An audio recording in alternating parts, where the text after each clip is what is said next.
I think like the fact that those corporation are really literally taking us for the dumbest people in the world is very insulting. Hello, beautiful people. Welcome if you're new. Welcome back if you're revenant. Please consider subscribing if you like everything and anything about secondhand fashion, chaotic styling, and yapping. Today, we're going to yap, and it's going to be a sort of continuation in my thoughts on sustainability in the fashion industry. The fact that we need to stop conflating sustainable fashion with ethical fashion, because we've been doing that for a very, very long time, and it has opened the gate to a lot of greenwashing. Because since we conflate sustainability with ethics, things just get very, very messed up and foggy, and like it's been bothering me a lot, because I've seen brands, utilizing this conflation in order to kind of wash their hands off of the issues that they're creating. I started questioning the conflation of sustainable fashion and ethical fashion when I started to, for myself, to kind of define what was sustainable fashion and how I wanted to approach it. And that's when I kind of realized that sustainability and ethics were actually two different things. But within the fashion industry, we actually started to conflate the two, because sustainability means to last the longest. It comes from the verb to sustain, which is to, make it last. Whereas ethical means that it has been made, produced, or thought of with ethics. And ethics pertains to everything that comes around, values and morals, on how you view other human beings, other, social issues, and all that. So when I started realizing that basically sustainability and ethics were two different things, that's when I was like, but wait, we've been made to believe that those two were the same things. But the more I started to think about it, the more I was just like, wait, because I can actually have a product that is made of sustainable, material, but I don't have the guarantee that it has actually made ethically, because the ethical part pertains to the working conditions, the chain, like the production chain. Has everyone been paid fairly, you know, where like working conditions made sure that they were respected. And that's when I started being like, wait, that's the reason why I've always felt very icky when I was seeing some greenwashing, because basically greenwashing relies on the conflation between sustainability and ethical fashion. Greenwashing is this process of a brand to use in order to appear more environmental friendly, more green, more sustainable. Yet it's not really that at all. It's more like to appease the consumer's mind. So when we know that, for example, this brand has a sustainable collection, well, we're going to feel less guilty. They rely on the fact that people are not going to question much. And usually that greenwashing comes with a lot of word salad. They very always very, very vague on the whole sustainability aspect. A huge emphasis on material that they use. They're gonna tell you how they're using tencel, they're using sustainable cotton, they're using all those alternative instead of using the actually more polluting, material. And it's also, going to rely a lot on the visual, because for some reason we actually link green with environment friendly and sustainable. There has been actually studies that has proved that when people see green, like, they tend to think about something that is sustainable. So they tend to then change their logo into green, or adding some greenery into it, just so, like, the consumer believes that now it's a sustainable brand. And when I kind of paid attention to that, I was just like, yeah, but what about the production system?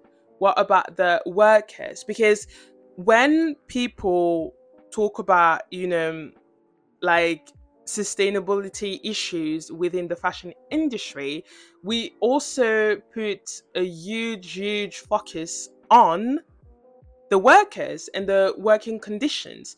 Because I feel like that a lot of us who are within the realm of sustainable slash ethical fashion have in mind the Rana Plaza collapse, which is this incident that happened the 24th of April 2013 in Dhaka, Bangladesh, where a garment factory collapsed, and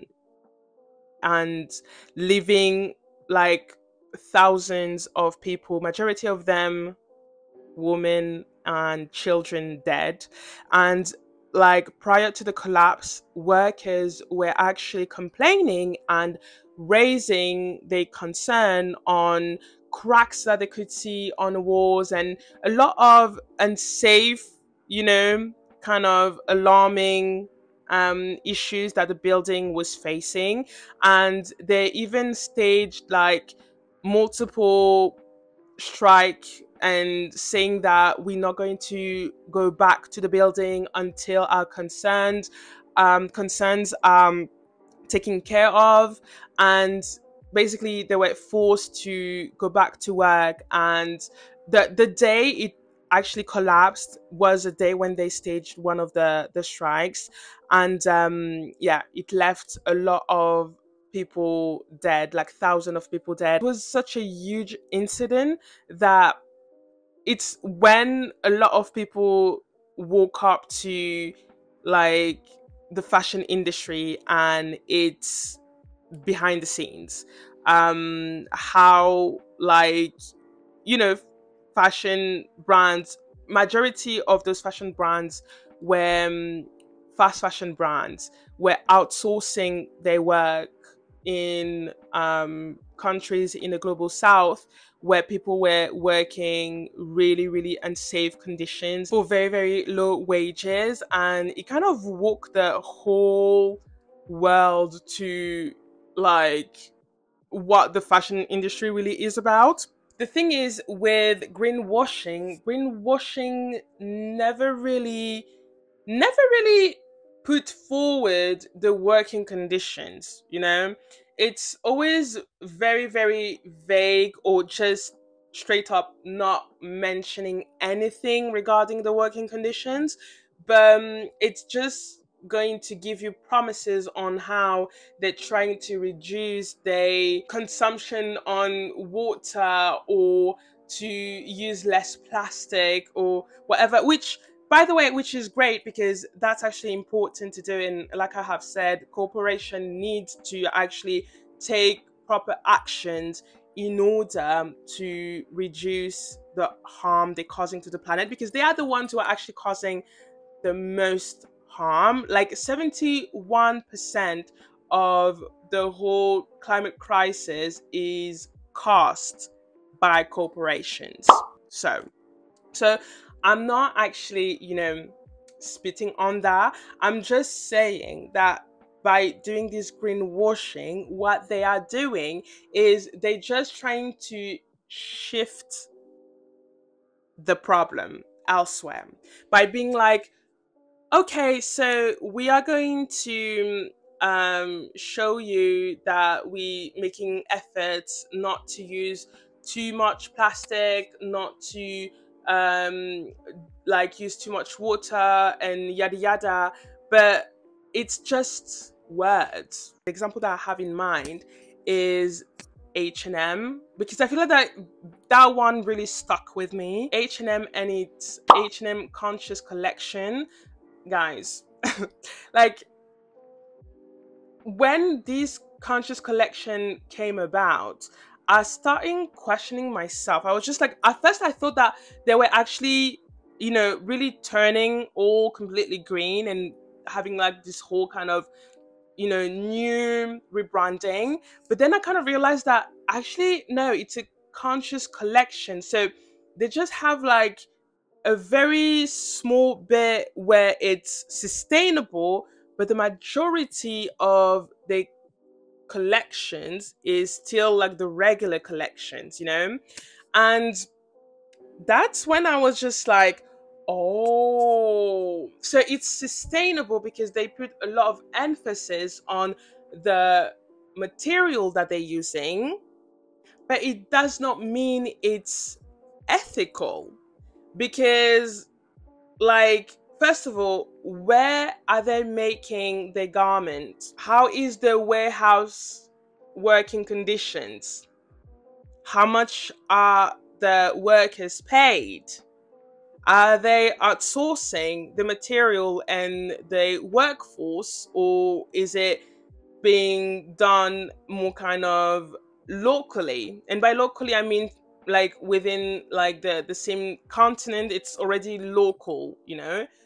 And the thing is, the more you kind of try to really ask question on that matter, the more you realize that wow, actually they never really give you any answer on that. If anything, it's not disclosed at all.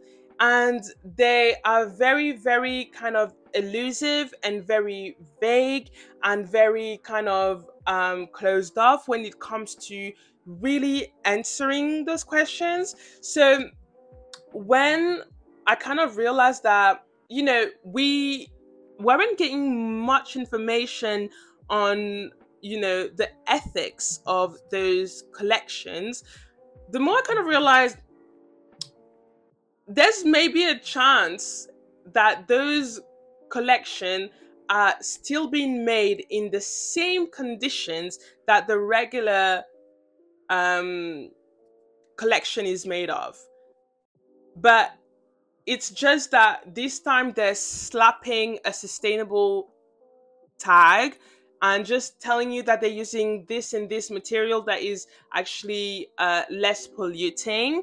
But they're not going to give you much information. And also, like, to be very honest with you, when we also talk about sustainability, and which is also proving about the fact that it's just about the long lasting aspect of it and not the ethical aspects of it.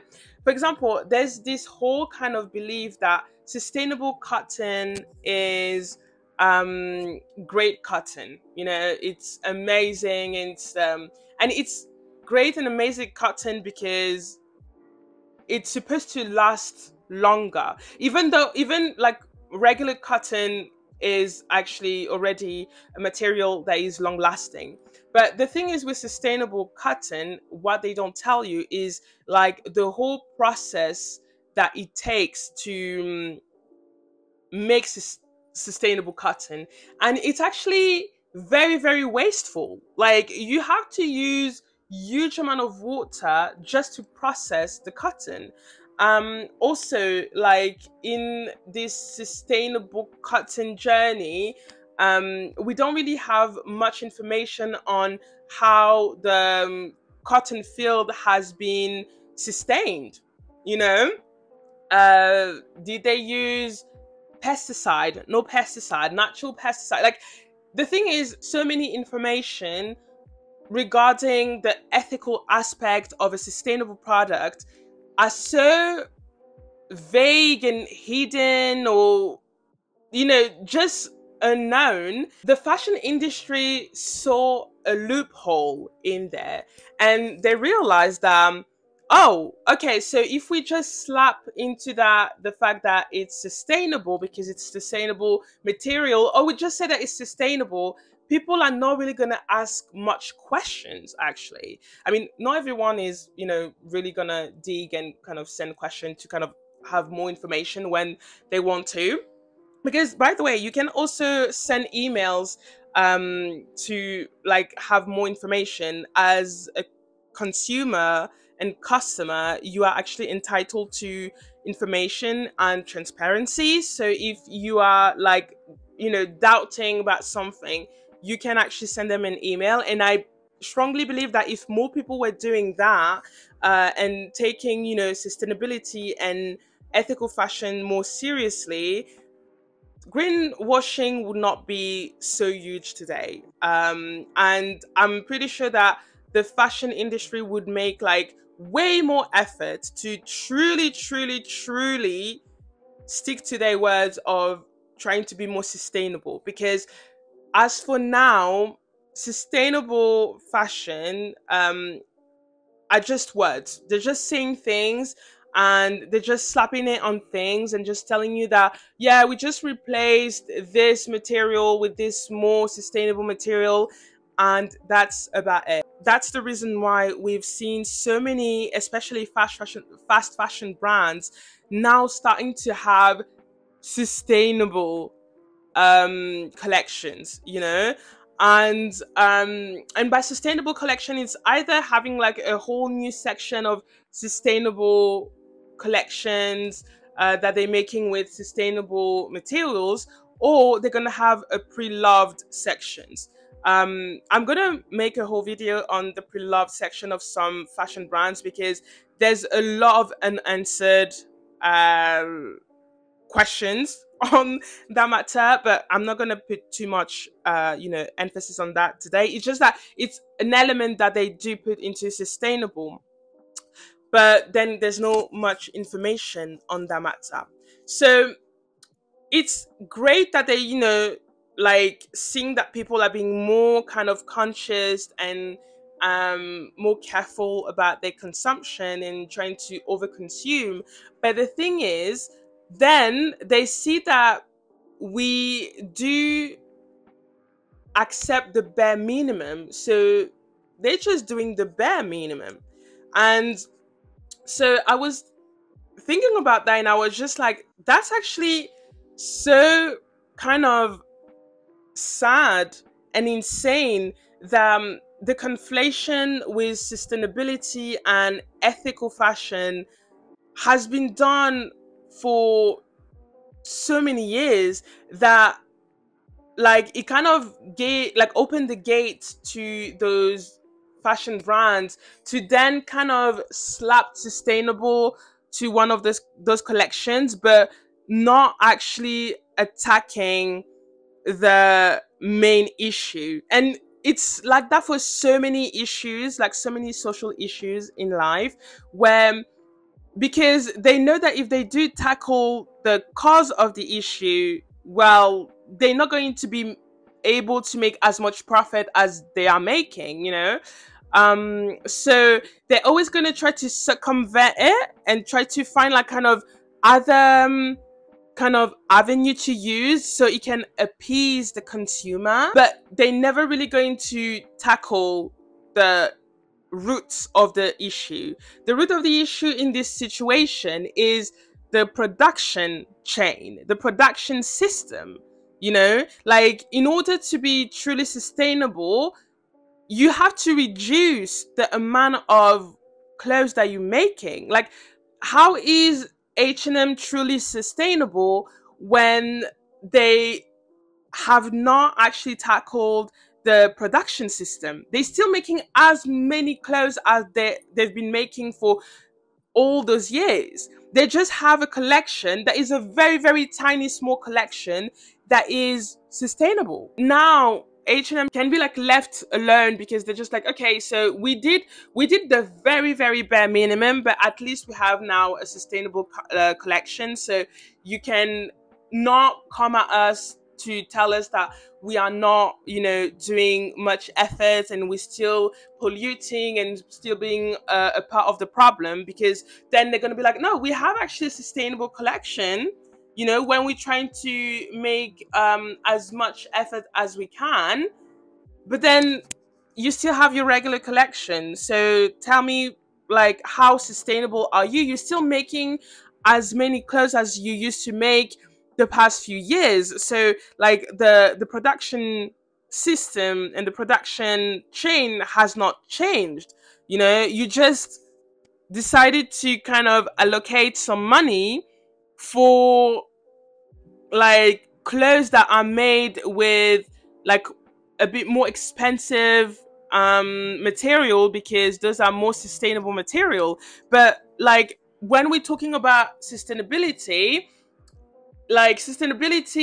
it's like, in the global scale, is to also make sure that the action that you're taking are going to be, long lasting for the planet as well, and the people living in it. So if you're not tackling the main issue of your problem, you're actually not really tackling the issue at all. You just, putting a band-aid, so they just shut us up and, like, feel guilt-free of still, you know wrecking havoc this world, because now they have a conscious collection. Because for me, I'm just like, I want to kind of see the improvement in your production chain. You can actually keep your main collection, but just reduce the amount of clothes that you're making. Like, have a slower cycle, instead of having a new collection every 2 weeks. Why don't you have, like, a new collection every 2-3 months? Because a lot of the clothes as well that are on those racks are going to be thrown away anyways, because a lot of them are not going to be used. And it's why I'm just like, even the sustainability in this aspect is very, very dodgy. And that's why I'm saying that it's, like, mainly greenwashing, because the issue is not really tackled at all. And then the ethics is not tackled at all as well, because the ethics, the production chain, we don't really have much information on the production chain. Like, again, like, how have you slowed down your production chain? Like, are the conditions for the workers better? Do you make sure that the factories that you're working with do respect, the basic safety protocols for their workers? Like, why, ethically, what do you do? Oh, and are you making sure also that your workers are being paid fair wages? I know that a lot of those fashion brands, and it's not only fast fashion brands, I'm talking fast fashion brands for this first example, because that's the most accessible for majority of us. But it's like the whole fashion industry, when, you're just like, they always try to kind of remove themselves from any responsibility, because since they are outsourcing their work, well, what should they really care about, the factory garment that they're using and how they're treating their workers? Well, if you claim to be sustainable and an ethical brand, you should actually care about that, because, like, literally, ethics comes to the fact that you're caring about other people's life, and conditions. If you don't, you aren't an ethical brand at all. If you can't make sure that, your whole production chain, even if you outsourcing it, is still respecting ethics, you're not an ethical brand. I want to, like, turn to luxury fashion, because there's this idea that luxury fashion is, automatically sustainable and ethical, because the price point are actually higher, when it's not the I do agree that luxury fashion might use and tend to use higher quality materials. So it is actually meant to be sustainable, you know, but it does not necessarily means that it's really ethical. There's something that is very important because there's very kind of gray areas within the fashion rules because and the production rules because for example like a brand a luxury fashion brand can make like a garment in Bangladesh, but then have the garment shipped to France, for instance, you know, to get the button stitched on the garment, and then like can say that the garment was made in France when you know only the buttons have been stitched in France, but they can actually put in the country where the garment was last kind of you know worked on. And I want to talk about it because like a scandal kind of broke out with the brand Loro Piana. Loro Piana is an Italian brand that was founded in 1924, so 100 years ago, and that is now owned by LVMH. The CEO of LVMH is one of the richest man in the world. He has like over $200 billion in wealth. And so the scandal with Loro Piana was that Loro Piana is actually a brand that is known to be one of the best manufacturer for cashmere, you know.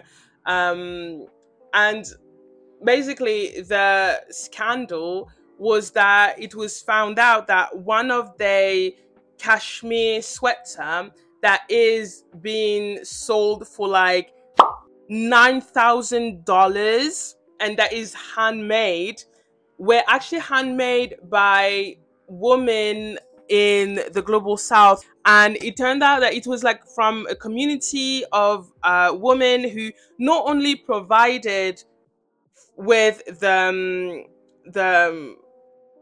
the yarn, you know, of the cashmere that they do kind of process themselves, but they also kind of helped making the garment, and they were paid 280 something dollars for a sweater that retails for $9,000. So basically, and I think also the whole scandal was that majority of the women in this collective were not paid, so they were kind of expected to work for free. You know, that it was kind of a benevolent work, and it kind of got me like, again, it's not the first time that we're hearing um a very luxury brand, and Loro Piana is not one of those very kind of known brands. It's what we call a quiet luxury brand, you know. That, you know, people will think that, oh, because this cashmere sweater is $9,000 and it's been handmade, so it's ethical and it's sustainable.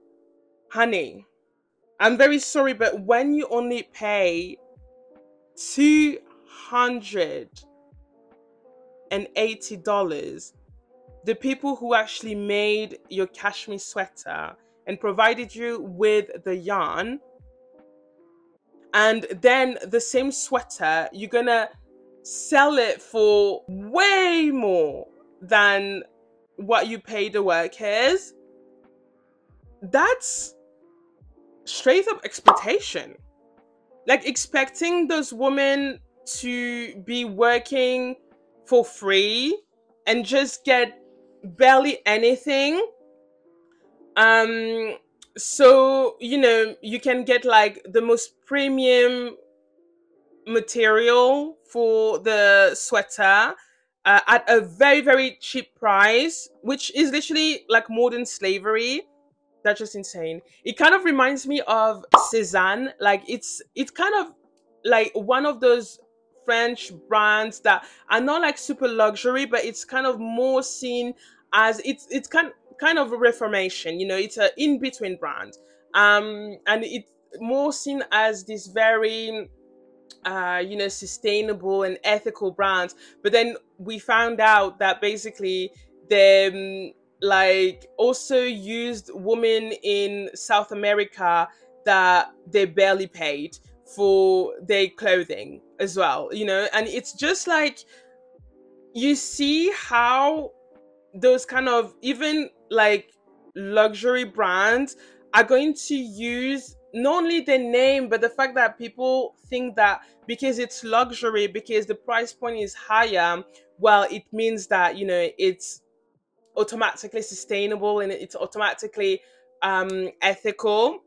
And the way that they kind of using that in order to kind of push their brand to actually be this image, when behind the scene actually it's literally the most unethical thing, because at the end of the day those brands are doing that for the money. They just want to have as much money as they can. I feel like that we are losing the whole kind of grasp of fashion, really, because in a very capitalistic society, of course things are going to be about money. Of course people are going to make sure that they can actually make a living out of it, and they can, especially if some people are doing that for as a passion. But I think at some point, like, if you want to keep existing, you need to make the money. So it kind of then comes to making money, so you need to cut corners somewhere, and usually the places people cut corners on is the workforce. We literally lost any kind of true value of what fashion is. And for me, like, values in sustainable and ethical fashion is everything.